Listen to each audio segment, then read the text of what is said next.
Shalom Bapak Ibu Saudara-saudara yang saya kasihi. Hari ini kita akan sama-sama melihat Yehezkiel 39 sebagai lanjutan dari Yehezkiel 38 dalam satu perikop, yaitu firman Tuhan tentang Gog di tanah Magog. Nah, hari ini saudara-saudara kita akan melihat lebih lagi apa yang akan terjadi ketika nubuatan itu terjadi dan apa yang akan Allah lakukan di ayat-ayat berikutnya. Mari sebelum itu kita mau siapkan hati kita untuk datang ke hadapan Tuhan melalui pujian dan penyembahan kita. Terima kasih Tuhan, terima kasih. Engkau begitu baik Tuhan.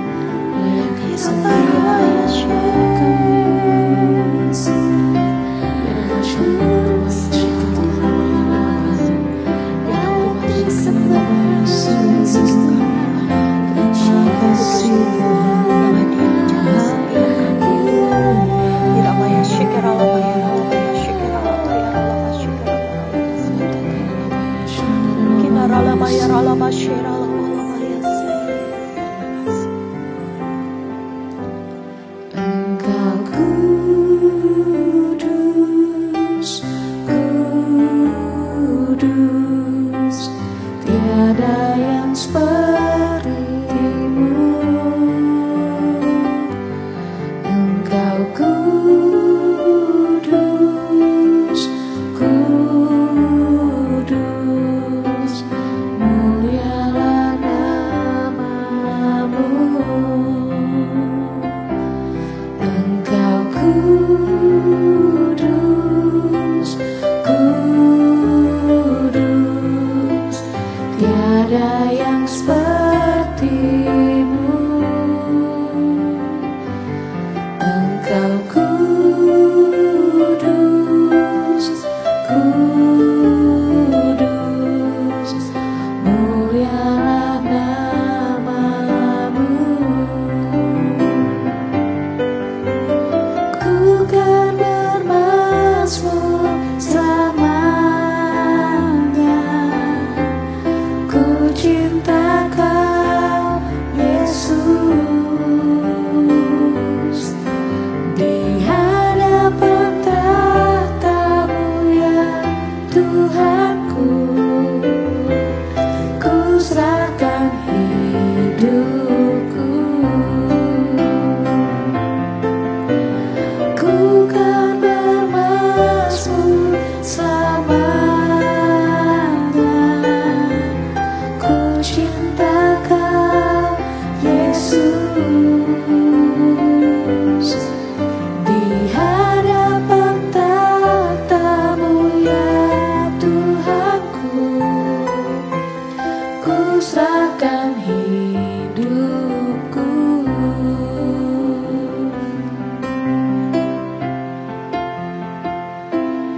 Engkau kudus, kudus, tiada yang seperti-Mu. Engkau kudus, kudus, mulialah nama-Mu. Ku kan bermazmur selamanya, ku cinta Kau Yesus. Di hadapan tahta-Mu ya Tuhanku, ku serahkan hidupku.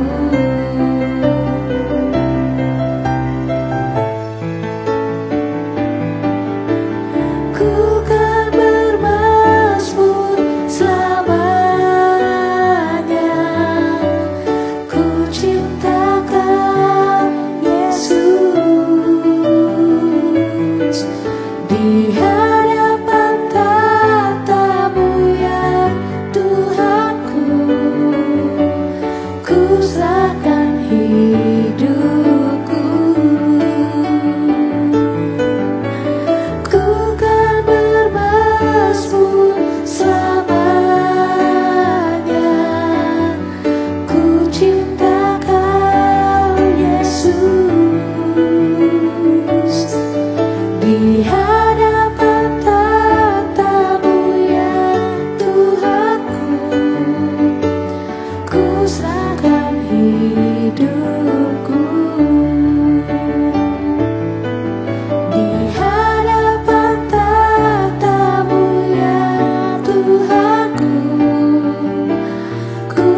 kuduslah Tuhan, Allah semesta alam.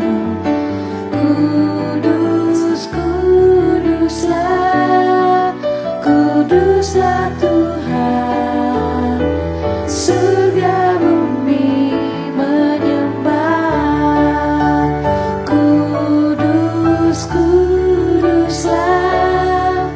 Kuduslah Tuhan, Allah semesta alam.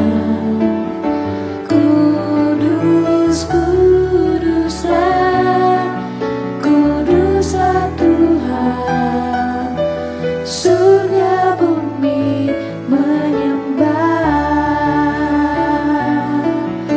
Surga bumi menyembah.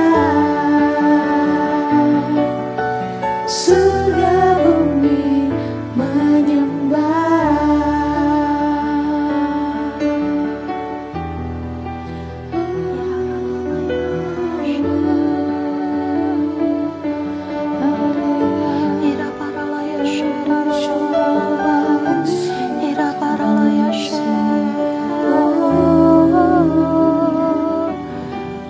Biarkan kami datang ke hadapan-Mu untuk kami boleh mendengar Tuhan apa yang Kau firmankan melalui pembahasan firman Tuhan hari ini. Biar kami memiliki telinga seorang murid ya Bapa. Biar pikiran kami ya Tuhan kami taruh di dalam kehendak-Mu ya Bapa. Supaya Engkau yang mengendalikan seluruh kehidupan kami. Supaya kami boleh mengerti apa-apa yang harus kami mengerti. Supaya kami boleh melakukan setiap perbuatan yang harus kami lakukan dan kerjakan di dalam kehidupan kami. Mari berbicaralah Tuhan, kami siap mendengar.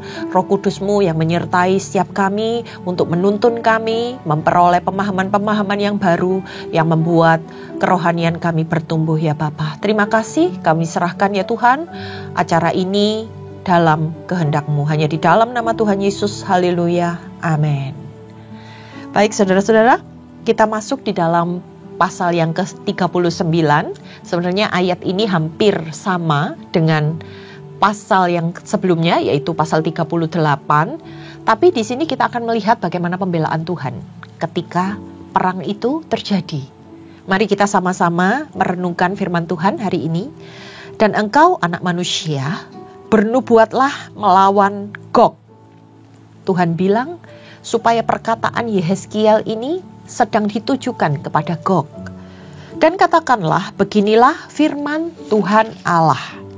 Lihat, aku akan menjadi lawanmu, hai Gog, pemimpin tertinggi negeri Meseh dan Tubal. Jadi Gog ini merupakan leadernya, merupakan pemimpin.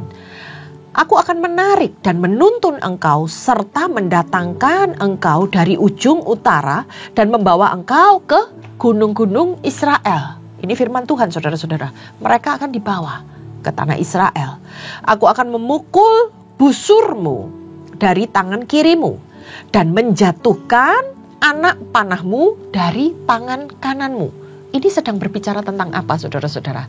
Tuhan sedang meminta Yehezkiel untuk bernubuat melawan Gog, menyampaikan perkataan-perkataan Tuhan kepada Raja Agung dari negeri Magog, Mesek, dan Tubal yang sedang memerintah pada masa itu. Dikatakan bahwa Tuhan yang akan menarik mereka, Tuhan yang akan menuntun mereka dan mendatangkan mereka, Gog ini, untuk menjadi lawan bangsa Israel, menyerang bangsa Israel. Dan semua itu dikatakan Tuhan izinkan terjadi. Tetapi perhatikan di ayat yang ketiga.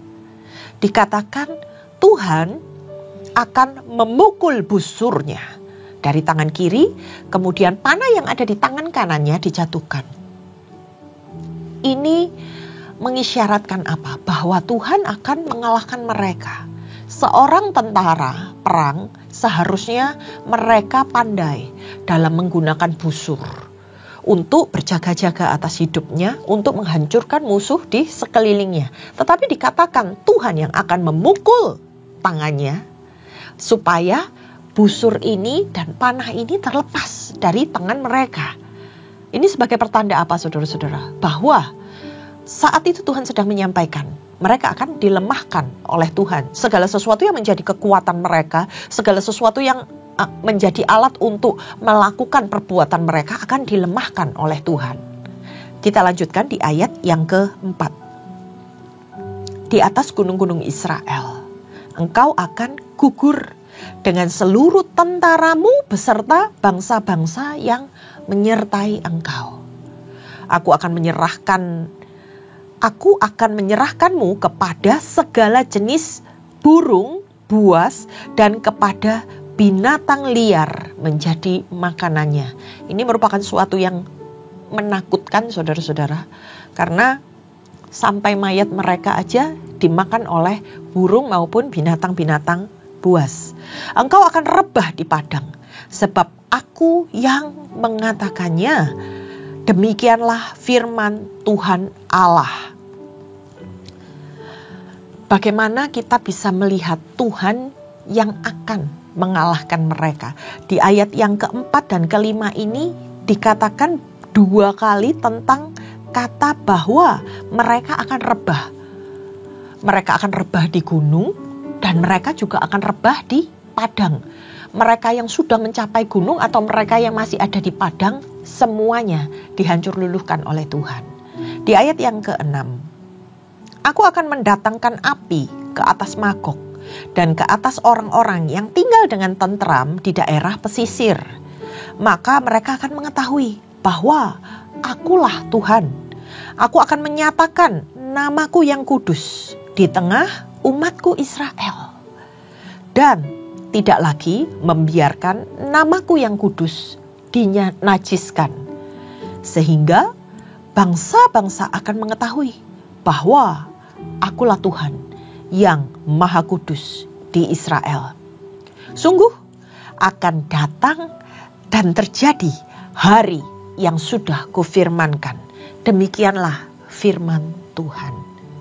Api ini saudara-saudara selalu berbicara dan melambangkan bahwa Tuhan akan mengadakan peperangan.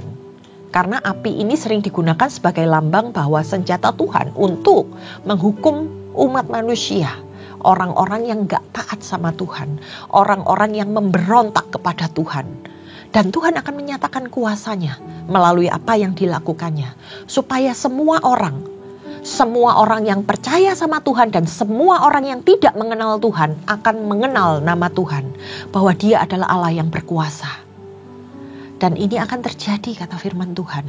Tuhan memastikan bahwa segala sesuatu yang dinubuatkan ini akan terjadi.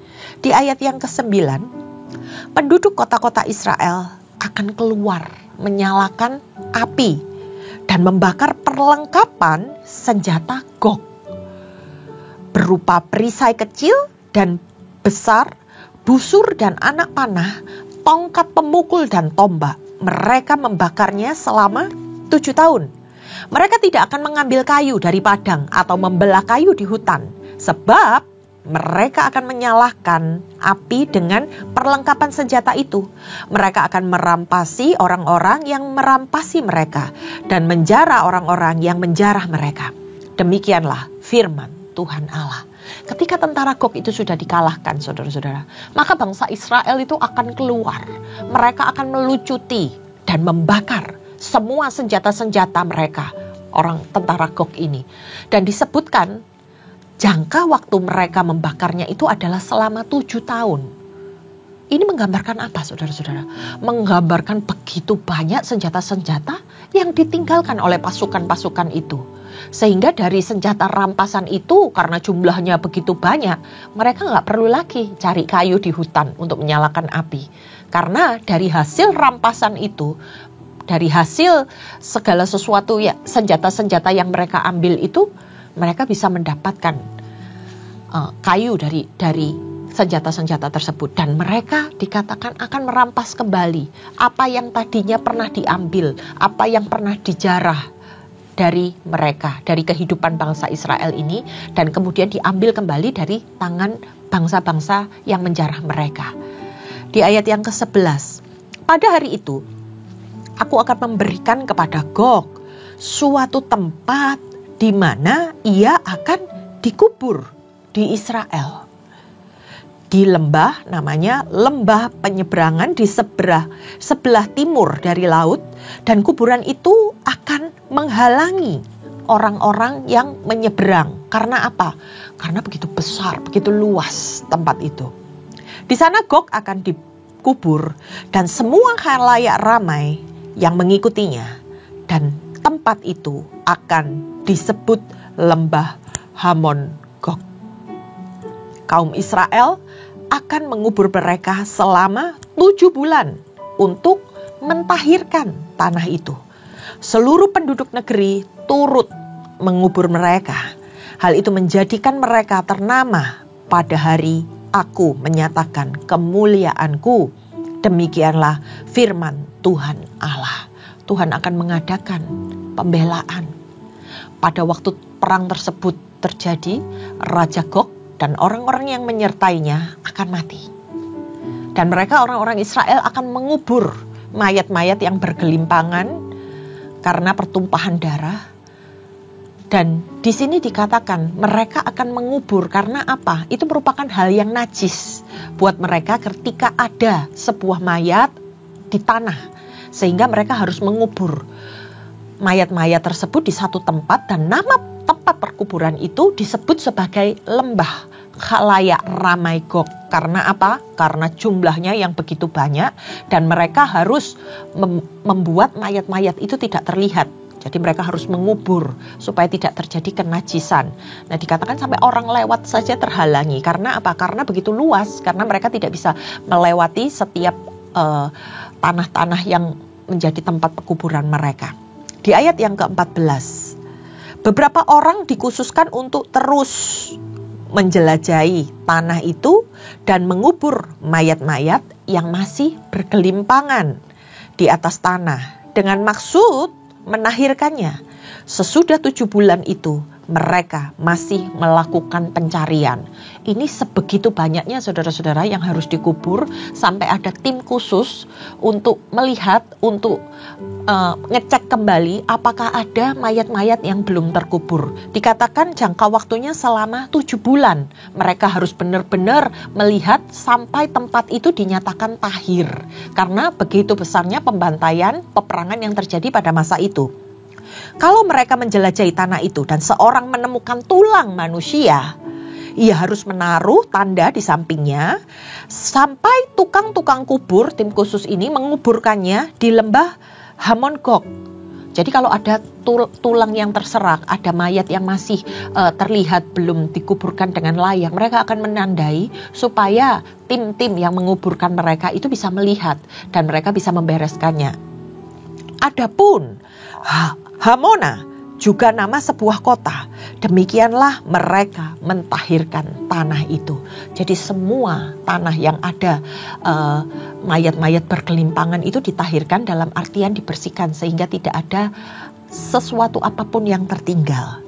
Engkau anak manusia, beginilah firman Tuhan. Katakanlah kepada segala jenis burung dan segala binatang liar, berkumpullah dan datanglah kamu dari segala penjuru pada perjamuan korban yang kuadakan bagimu.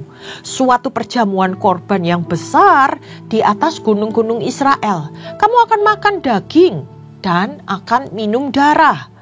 Daging dari para pejuang akan kamu makan, dan darah para pemimpin dunia akan kamu minum. Mereka semuanya ibarat domba jantan, anak domba, kambing jantan, dan lembu jantan, semuanya ternak gemuk dari Basan. Kamu akan makan lemak sampai kenyang dan minum darah sampai mabuk pada perjamuan korban yang kuadakan bagimu. Kamu akan kenyang pada perjamuanku, dan makanan berupa kuda dan penunggangnya, pejuang dan semua prajuritnya. Demikianlah firman Tuhan Allah. Nah, di sini Yehezkiel diperintahkan oleh Tuhan untuk bernubuat. Memanggil apa? Burung-burung pemakan bangkai, binatang-binatang buas. Dikatakan sepertinya untuk mengikuti perjamuan korban. Mereka akan makan daging, mereka akan minum darah dari para pahlawan yang telah mati. Ini sebuah sindiran, saudara-saudara, bahwa sedemikian parahnya keadaan mereka yang harus mereka tanggung karena amarah Tuhan, sehingga bangkai-bangkai mereka pun nantinya akan dimakan oleh binatang-binatang liar.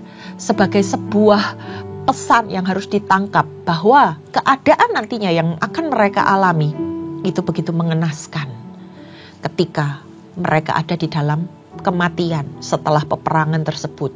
Mereka itu bahkan diibaratkan seperti domba jantan, anak domba, lembu jantan yang seperti sedang dengan sengaja dikorbankan untuk menjadi persembahan. Di ayat yang ke-21, aku akan menunjukkan kemuliaanku ke atas bangsa-bangsa, dan mereka semua akan melihat hukuman yang kujatuhkan dan tanganku yang memukul mereka. Maka kaum Israel akan mengetahui bahwa akulah Tuhan Allah mereka. Mulai hari itu dan seterusnya, Tuhan itu selalu mau menyatakan dirinya. Tuhan itu selalu mau supaya umatnya itu melihat kebesaran nama Tuhan. Bangsa-bangsa pun akan mengetahui bahwa karena kesalahannya kaum Israel harus pergi dalam pembuangan. Perhatikan saudara-saudara, bangsa Israel dibuang itu karena perbuatan mereka sendiri. Karena mereka tidak taat, karena mereka memberontak, karena mereka melakukan dosa di hadapan Tuhan. Maka Tuhan mengizinkan mereka terserak. Maka Tuhan mengizinkan mereka berada di dalam pembuangan. Dan karena mereka berlaku tidak setia terhadap aku menyembunyikan wajahku daripada mereka. Seringkali mungkin mereka merasa bahwa Allah itu gak ada. Bukan Allah itu tidak ada, saudara-saudara. Tetapi memang Allah sengaja sedang menyembunyikan wajahnya kepada mereka.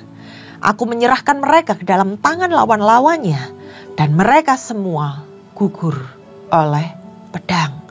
Sesuai dengan kenajisan dan pelanggaran mereka, aku memperlakukan mereka dan menyembunyikan wajahku dari mereka.